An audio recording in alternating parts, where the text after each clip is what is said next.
First contact and subjugation. The skies above Earth darkened on October 17, 2157, as 7 massive vessels materialized in high orbit. Their sudden appearance disrupted all global communications for 37 minutes, sending humanity into a state of confused panic.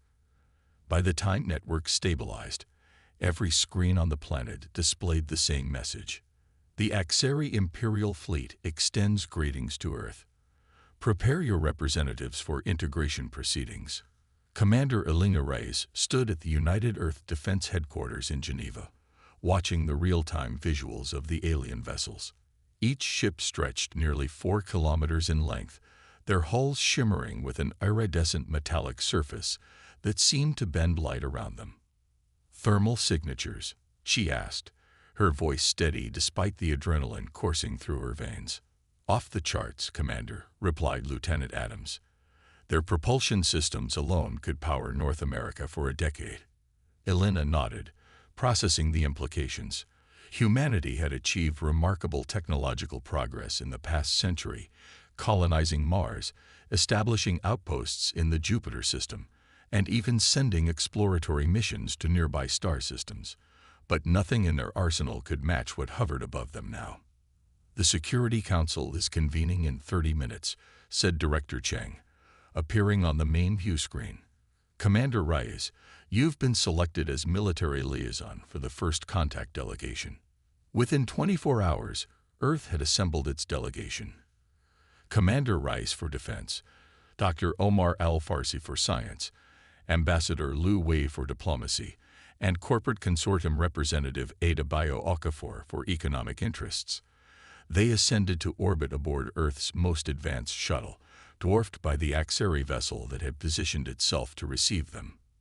The interior of the alien ship revealed technological sophistication that made Earth's most advanced systems look primitive. Escorted by bipedal beings with silvery blue skin and 4 arms, the human delegation was led to a vast chamber where 3 Axari officials waited. "I am Grand Overseer Zilks of the Axari Imperium," announced the central figure, speaking through a device that translated perfectly into English.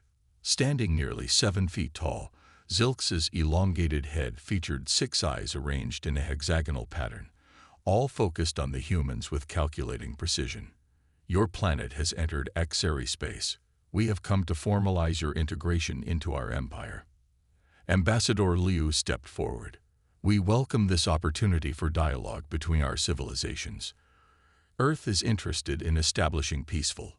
"This is not a negotiation," interrupted Zilks, mandibles clicking in what the humans would later learn was amusement. "Integration is mandatory for all species at your development level. The Axari Imperium spans 17 galactic sectors and includes over 300 sentient species. Your civilization has been classified as Category 4, technologically adolescent but biologically viable for Imperial service." Dr. Al-Farsi cleared his throat. "We'd be interested in learning about this classification system." The Axari to Zilks's right activated a holographic display showing various species arranged in a complex hierarchy. "I am Scientific Evaluator next," it said. "Your species sits here, above the primitive tool users, but below the interstellar-capable civilizations. You have potential for advancement through service." Elena noticed the condescension in their tone, the same tone humans might use when explaining simple concepts to children. Her jaw tightened. "And what does this service entail?" asked Okafor, the corporate representative. The third Axari spoke, its voice deeper than the others. "Resource allocator Tren. Your planet will provide raw materials according to imperial quotas. Your population will contribute labor forces. Your military assets will be incorporated into imperial defense systems. Your scientific discoveries will supplement imperial knowledge. In return, you receive imperial protection and guidance." "That sounds like subjugation, not partnership," Elena said flatly. All 6 of Zilks's eyes blinked simultaneously. "Your perspective is limited by your experience. All Category 4 civilizations initially resist. You will adapt. The alternative is reduction to Category 5. preserved but demilitarized.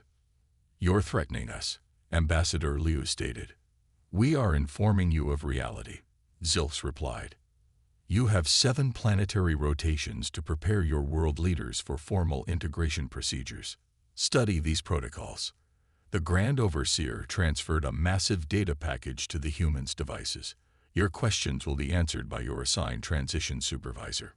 As the humans were escorted back to their shuttle, Elena whispered to Dr. Al-Farsi, "Did you get anything useful from their systems?" The scientist nodded almost imperceptibly. "More than they intended." Back on Earth, the global response veered between panic and defiance. Military forces worldwide mobilized despite knowing the futility of resistance against such advanced technology. Political leaders argued over whether to submit or fight. Religious institutions declared everything from apocalypse to salvation. 6 days later, the Earth Security Council reached its decision. They would appear to comply while secretly preparing alternatives. Ambassador Liu would lead a team to negotiate terms that bought time. Commander Reyes would coordinate a covered assessment of Axari capabilities. Dr. Al-Farsi would analyze their technology, and Okafer would manage resource distribution to create hidden stockpiles. On the 7th day, Grand Overseer Zilks addressed the United Earth government from orbit. "Your integration period begins today. Resistance has been noted in your military installations. To demonstrate the futility of such actions, we will now neutralize your largest weapons platform." Without warning, Earth's orbital defense station, mankind's proudest military achievement, disintegrated in a flash of light. 1,500 personnel lost in seconds. "Your remaining military assets will be cataloged and repurposed," Zilks continued, unmoved by the horror visible on the human delegates' faces. "Resistance will result in further demonstrations." The following months brought swift changes to Earth. Axari supervisors established bases on every continent. Human infrastructure was retrofitted with Axari technology. Military forces were disbanded and reformed under Imperial command. Resources began flowing off-world to feed the Empire's industrial needs. Resource Allocator Trend oversaw the construction of massive mining operations in previously protected regions. When environmental scientists protested the destruction of the Amazon basin, an entire city was placed under restriction protocols, sealed off from all communication and commerce until compliance was restored. Scientific Evaluator next established assessment centers where human innovations were collected, analyzed, and typically dismissed as primitive approximations of technologies the Axari had mastered centuries ago. Human scientists were relegated to implementing Axari designs rather than pursuing original research. "Your species' approach to quantum mechanics is amusingly simplistic," next told Dr. Al-Farsi during an inspection of MIT's physics department. "You lack the conceptual framework to understand true dimensional manipulation." Throughout it all, Elena Reyes watched and waited. Now serving as human liaison to Imperial Defense, she had unprecedented access to Axari military systems. What she observed both terrified and intrigued her. The aliens' technological advantage was overwhelming, but their approach was rigid, standardized across thousands of worlds. They applied the same solutions everywhere, expecting the same results. 6 months into the occupation, Elena met with Dr. Al-Farsi in what remained of the old UED headquarters, now an Imperial monitoring station. They spoke in coded language about weather patterns while a hidden jammer blocked surveillance. "They're not as invincible as they appear," Elena said quietly. "Their systems are powerful but inflexible." Al-Farsi nodded. "I've been analyzing the data packets we've collected. Their technology is thousands of years ahead of ours, but it's stagnant. They haven't innovated in centuries. They just apply the same advanced solutions to everything." "Can we use that?" "Perhaps. They've never encountered a species that adapts as quickly as humans. Their integration protocols assume decades of adjustment.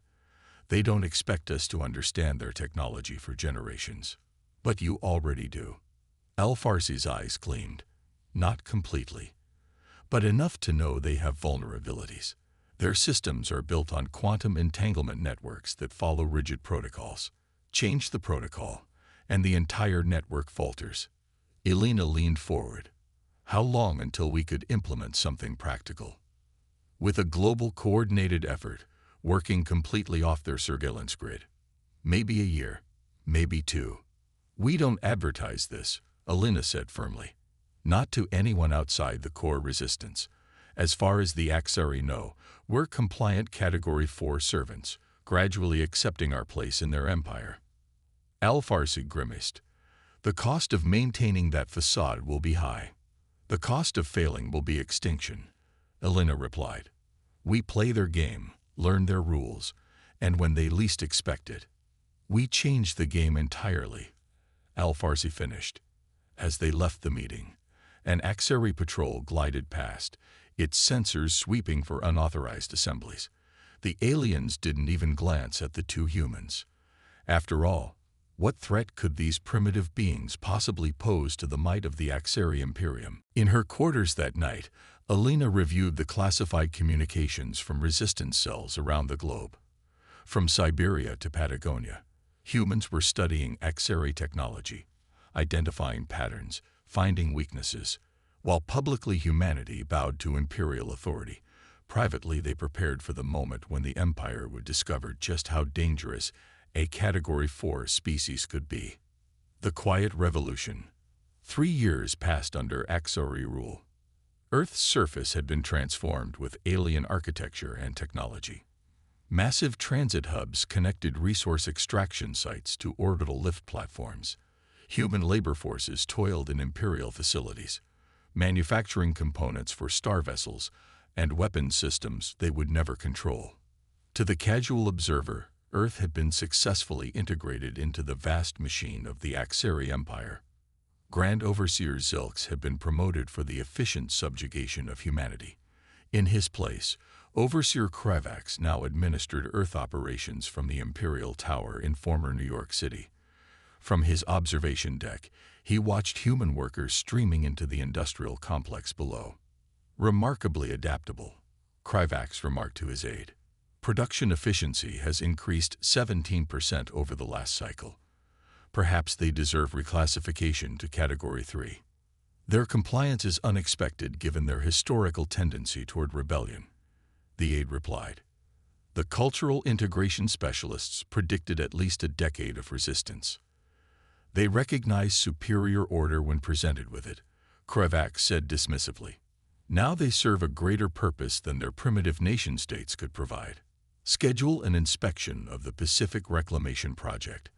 I want to see the seabed mining operations firsthand. As the Axari officials departed in their gravity transport, neither noticed the maintenance worker who had overheard their conversation. Within hours, the intelligence reached an underground facility beneath the ruins of Buenos Aires. There, Commander Elena Reyes, officially listed as perished in a mining accident a year earlier, studied the report with grim satisfaction. They're getting comfortable, she told the assembled resistance leadership. Kravax is leaving the tower tomorrow.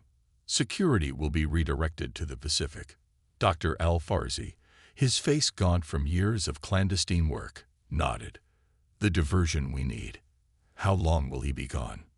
14 hours, replied Maya Chen, formerly an administrative assistant at the tower, now one of humanity's most valuable spies. And I've confirmed the entanglement node will be operating on minimal staff. Elena turned to the holographic display, showing a global network of resistance cells. Blinking lights indicated readiness across 6 continents. Then we proceed with Phase 1. Activate all cells. We have a 14-hour window to implement 3 years of planning. Throughout the occupied Earth, the resistance executed their carefully choreographed plan. In Sydney, a malfunctioning transport craft crashed into the harbor's communication array. In Nairobi, a power surge disabled the regional surveillance grid. In Moscow, a corrupted water supply forced evacuation of the Axari Administrative Center. None of these incidents appeared connected or suspicious, just the expected troubles when managing a recently integrated world. Meanwhile, carefully selected teams infiltrated critical imperial infrastructure. They weren't planting bombs or sabotaging equipment. They were implementing subtle changes to the quantum entanglement systems that formed the backbone of HFY technology. Changes based on 3 years of painstaking analysis by the brightest human minds working in secret. At the heart of the operation was the discovery that had changed everything. What Dr. Al-Farsi had termed the fundamental flaw. The HFY Empire's technological sophistication was built upon a standardized approach to quantum mechanics. Every system, from their weapons to their communications, relied on the same quantum entanglement protocols established thousands of years ago and never significantly altered. They stopped innovating. Dr. Al-Farsi had explained when he first presented his findings. They reached such technological heights that they simply codified their methods. Their quantum entanglement systems are powerful but fundamentally inflexible. They can't conceive of alternative approaches because their entire civilization is built on these standards.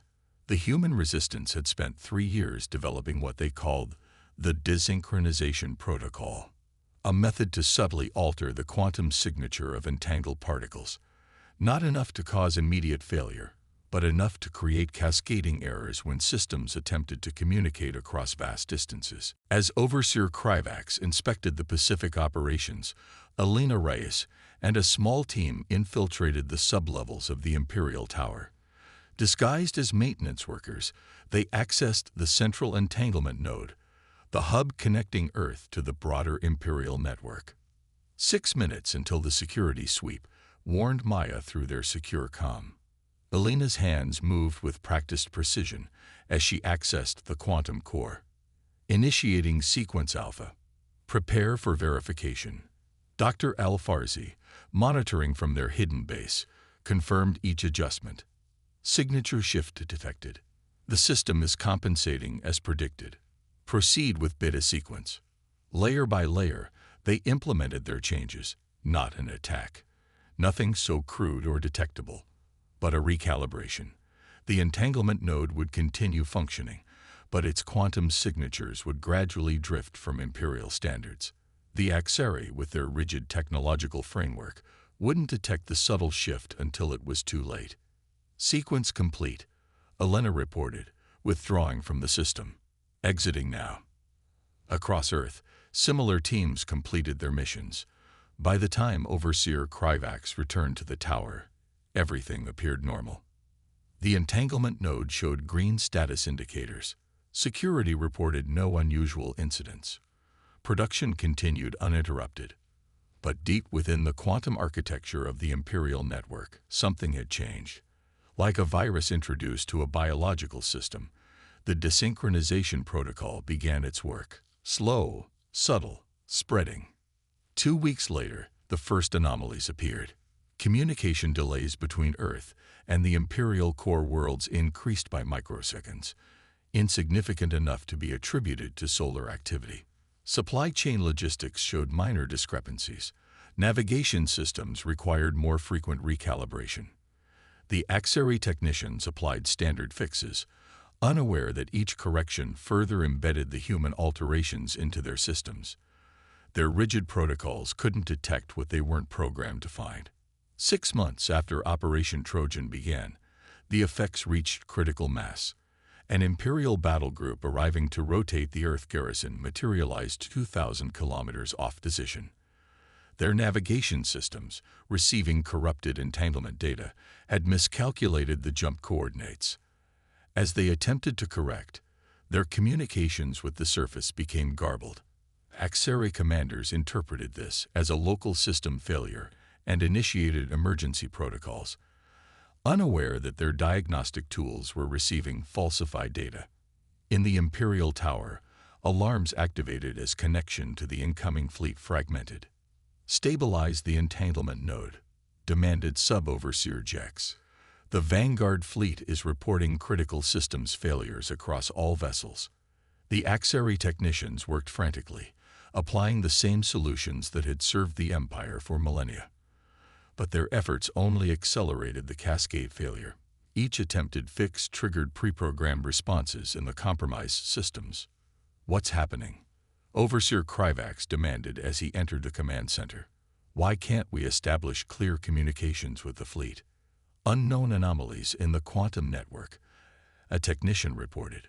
We're implementing standard restoration protocols, but the disruption is spreading. In orbit, the Imperial vessels struggle to maintain position. Their navigation systems, weapons arrays, and life support all depended on the same quantum entanglement architecture, now compromised by humanity's subtle alterations. Deep beneath Buenos Aires, Elena Reyes and her team monitored the unfolding chaos. Phase 2 complete, she announced to the Resistance leadership. The Imperial fleet is effectively blind and paralyzed. Initiate Phase 3. Across Earth, hidden human facilities powered up. Weapons systems reverse-engineered from Axari technology, but fundamentally redesigned, came online. These weren't crude copies but innovative adaptations, human ingenuity applied to alien principles. All defense systems operational, reported Admiral Zhang, formerly of the Chinese Navy, now commander of Earth's hidden orbital defense network. Targeting solutions acquired for all Imperial vessels. Elena opened a global communication channel. All units maintain defensive posture only. Remember, we don't want destruction. We want surrender. She turned to Dr. Al-Farsi. Open a direct channel to Overseer Kryvax. In the Imperial Tower, Kryvax was shocked when the main view screen activated, showing the face of a human he had believed dead. Overseer Kryvax, Elena said calmly. I am Commander Elena Reyes of Earth Defense Forces. Your systems are currently experiencing cascading failures across all quantum entanglement networks. This is not an attack, but a demonstration. What madness is this? Kryvax demanded. How dare you interfere with Imperial systems? We haven't destroyed anything, Elena replied. We've simply shown you an alternative approach to quantum mechanics, one your empire has been too rigid to discover for itself. Your fleet is disabled but not harmed. Your ground forces are isolated but not threatened. This is a negotiation. The Axari Empire does not negotiate with Category 4 species. Elena smiled. Then perhaps it's time to reconsider our classification.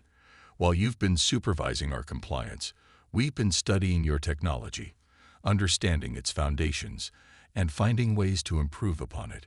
Your quantum entanglement systems are impressive but fundamentally flawed. They sacrifice adaptability for standardization. On screen, she displayed schematics of the desynchronization protocol. This is what we've implemented. Your scientists will confirm that it's not sabotage, but an evolution of your existing technology. We could have used this knowledge destructively, but instead, we're offering partnership. Kryvax stared at the schematics, comprehension slowly dawning. What the humans had accomplished in 3 years would have been unthinkable to the Empire scientists.